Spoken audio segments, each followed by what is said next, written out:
Why is it that anxiety in teenagers and young adults appears to be on the increase?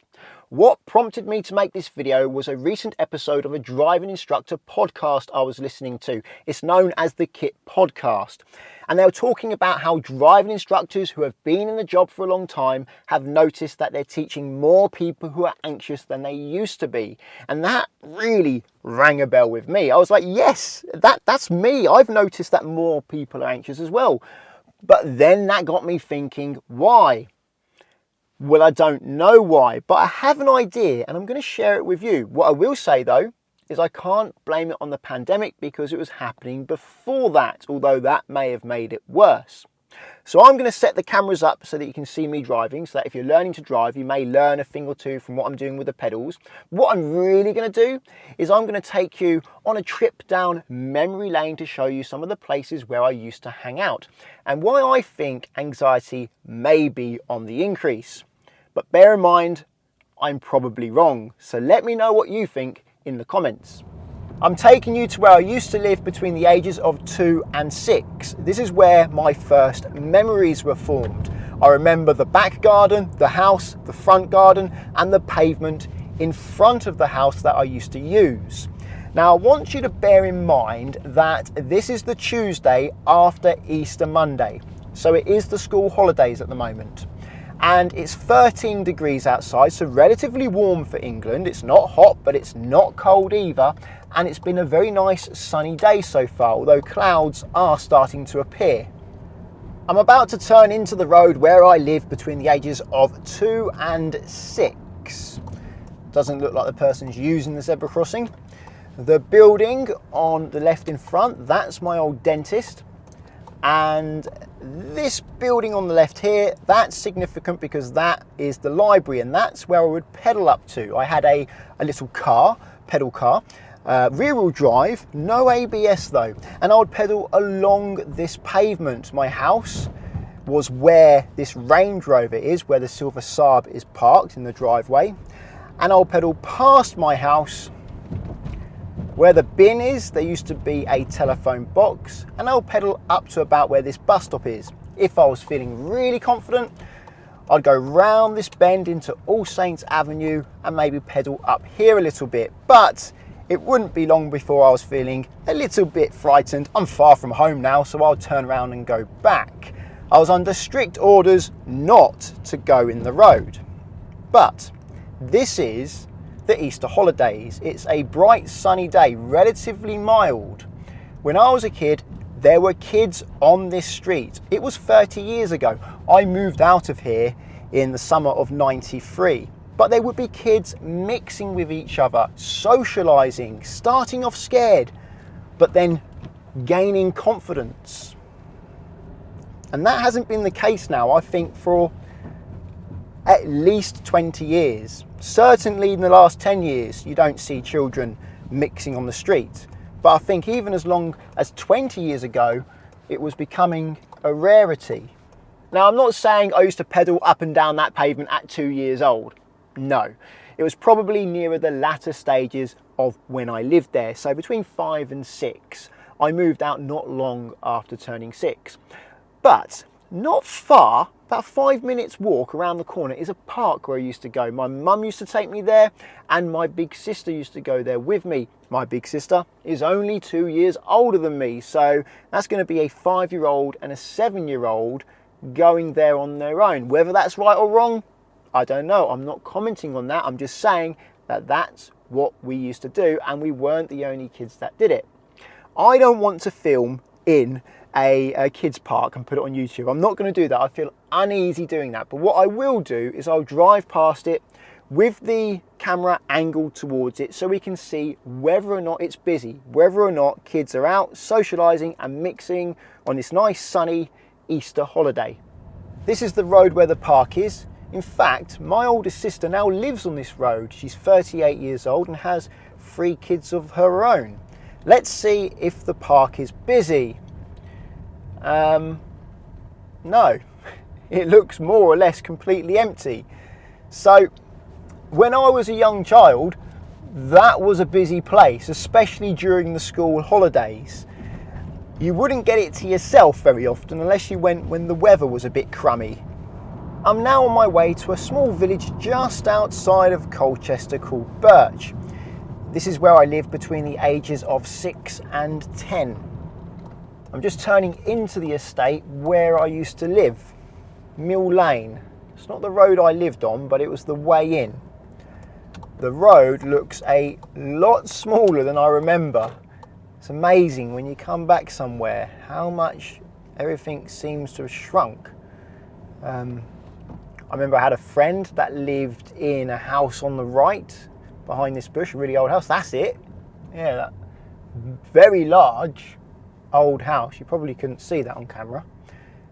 Yeah, I don't recall it being this narrow. This is almost like single track. You need to try and pull over to the side to let someone past. I do remember playing just around this corner where this truck is. There's like a bit of wood. It's like a fence. Well, it's not there anymore. You can't see it anyway if it was there, but I used to try and jump over it, practice. Oh no, it's there. There it is. That bit of wood there. Used to run up and see who could jump over it. If you're coming from the grass, it's easier because the grass is higher. You're coming from the gravel, it was harder. Some trees down the bottom of this road that I used to climb. They look tiny compared to what they used to look like. I think they've been cut down and other ones have been planted in their place. And this was the road. Again, very narrow, much more narrow than I remember. There was parked cars down here when I lived here as well. There's always a lot of parked cars here. Had a friend who lived on the left, Danny. But also, there were some enemies here as well. Some bullies. Luca lived near where the white car was, and I lived in the house on the right after the skip with the hedge around it. Doesn't look very enticing, I have to say, and it has the same gate. Oh, looks like I'm not going to be able to get through, so I'm going to actually reverse into this space on the left because there's no way I can get forwards into that space. It's not long enough, so I'm going to have to like parallel park into it. Yeah, there were some older kids around here who weren't such a fan of myself or my family actually. We moved in and they did used to bully some of the younger ones a little bit, but I never felt like it was my fault. I didn't feel like, oh, they're bullying me because, you know, I deserve it. I felt like they were toe rags and I used to avoid them. And the park. Well, that's a lot bigger than it used to be. It was a much smaller park and there was a wooden fence around it. And the park's empty. Of course it is. That park would have been heaving when I lived here all those years ago. But there's no one in it. And this is where my dad's garage was. And that was the fence to my back garden. And it looks like there's some sort of tree house or summer house. Yeah, it's a tree house. Literally is a tree house. Cool. I would have liked that. I didn't have that. I did have a climbing frame. Wow. I'm a bit disappointed actually because that park is quite big, and when I moved here there wasn't a park at all. It was only because enough people made noises towards the council to get one installed that eventually they did install one. And I remember it having a wooden fence that encircled it because I used to walk around the top of it, try and balance on it, and I did fall off a couple of times and I've got a scar to prove it, although I just checked and it has almost completely faded away. Now, you probably get the point that I'm making now. I'm thinking the reason why young people have more anxiety is because they don't go out and socialise enough at a young age. And I could be wrong. I don't know if it's true. That's just a difference I've seen, and in my head that makes sense.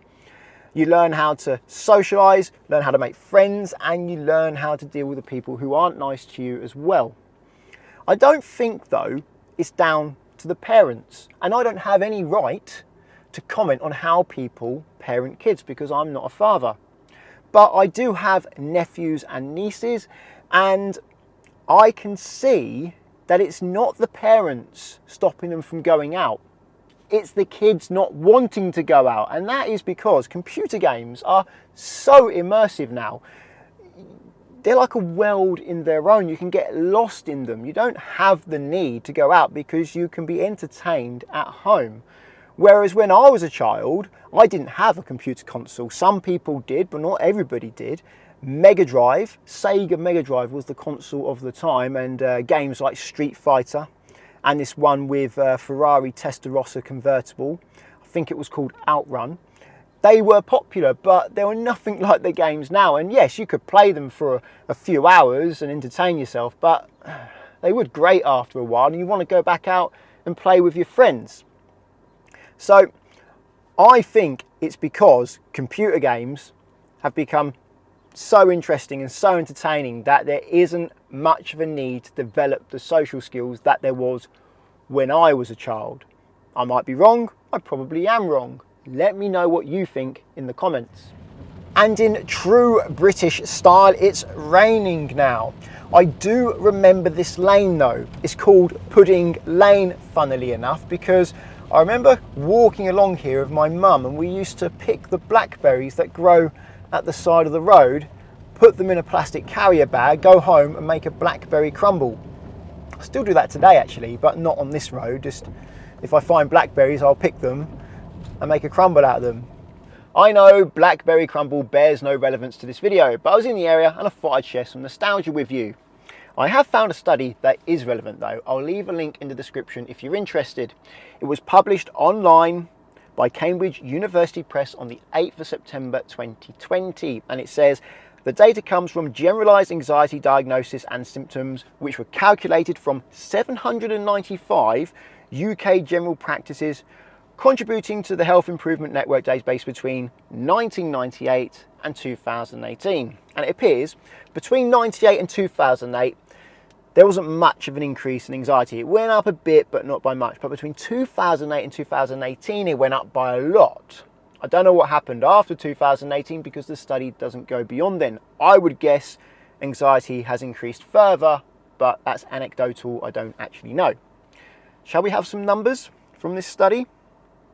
So between 2014 and 2018, for women aged 18 to 24, generalized recording rates increased from 17.06 to 23.33 per 1,000 person years at risk. And for men, same age group, same period, it went from 8.59 to 11.65. And they mentioned that there were smaller increases in anxiety in both genders aged 25 to 44. So the younger generation are experiencing more anxiety than the older generation.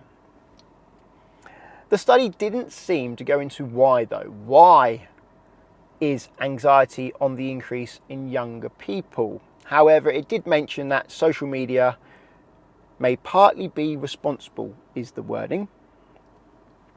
However, The Guardian did an article on this study, and Professor Nick Fremantle was asked, he was one of the people behind the study, he was asked to identify why he thinks anxiety is on the increase. And he said, we had a recession during this period, a vote to leave Europe which was not popular among young people. Social media became ubiquitous, so he mentioned social media as well. There was an increased concern about the climate, and there was a change of attitude towards people saying that they have an anxiety disorder or have anxiety. And I agree with that. If it's more normal for people to say that they have something, then people are less likely to hide it. I'm not saying people are saying it for the sake of it. It's just that if you suffer from anxiety, you're more likely to hide it and try and, not say anything if nobody else seems to. But if other people are, you'd be like, well, I have that too. So I agree. So it may be the case that more people are saying they have it, so more people are sort of coming out and saying, yes, I suffer with that as well. I don't think the Brexit vote and the recession or even climate change are reasons for anxiety. I don't know this for sure, but this is just my opinion. And that's because my grandparents, well, the news wasn't exactly rosy for them when they were growing up. They lived through a world war, a Cold War. There were times when they thought the world was going to end. Hyperinflation of the 1970s, high interest rates of the 1980s. But that generation didn't seem to suffer from anxiety. At least I don't remember that they suffered from anxiety. Which is why I think it's not the news that is causing this, it's socialising from a young age. But I could be wrong. Let me know what you think. I have a pupil at the moment who suffers with anxiety.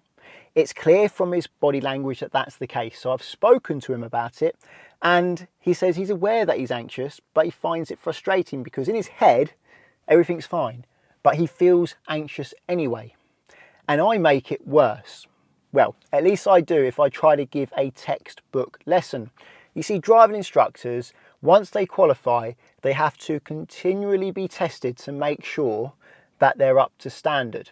And for me to pass that test to make sure I can still be a driving instructor, at the beginning of a lesson, I have to identify the learner's needs, goals, and agree a lesson plan and structure that's going to help them. But if I do that with this pupil, every second that he's sitting here and I'm talking with him, his anxiety is increasing. It goes through the roof. He starts shaking and you can see he's becoming uneasy. That's because driving doesn't make him anxious. Thinking about driving makes him anxious. And to add insult to injury, what I should do to give that textbook lesson and pass my test to be a driving instructor or continue to be a driving instructor, if during that plan, let's say we plan to work on roundabouts, something happens, something goes wrong, say with parked cars, I'm supposed to abandon that plan and then make a new plan for parked cars and then go back to the original plan later. That makes him feel great, doesn't it? I've given him anxiety by talking about what we're going to do today, and then we haven't done it anyway, we've done something else. Doesn't help him. What helps him is I make sure he starts in a suitable place for him to be able to drive. So a place where he can drive safely. Then he gets in this seat and we start driving. And then when something comes up, we work on that. So we start driving. Oh, the problem with parked cars happens. Then we just work on that from there. I discuss it, we practice it, and try and help him improve. He's actually quite talented at driving. But if I want to give a textbook lesson as the DVSA want me to, it makes him worse. The DVSA do driving tests. They don't teach people how to drive. Driving instructors teach people how to drive, but they're told how to teach by the DVSA. And the people who are telling us how to teach haven't necessarily ever taught anyone to learn to drive in their life. Often they have.